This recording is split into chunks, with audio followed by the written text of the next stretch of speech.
कुठे आलोय मित्रांना आपले फुल क्रेझी आहे दाखव तुम्हाला.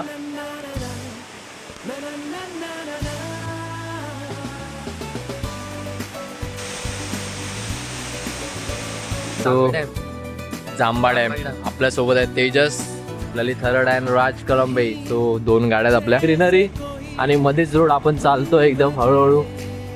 काय वाईब आहे यार फुल, म्हणजे महाराजांच्या काळी कसे असायचे तो तसं टाइम मध्ये एक नंबर. तर आता आपण इकडनं एंटर केलंय, बघू आता काय व्ह्यू आहे, काय व्ह्यू आहे. एक नंबर यार, एक नंबर. फुल भारी आहे, फुल भारी. कसं जायचंय बघ ना, फुल एकदम ट्रेक करत जायचंय. एक नंबर यार, एक नंबर. आता आम्हाला घेऊन आला इथे. आता तुम्ही बघा, आता फक्त याची जम बघा.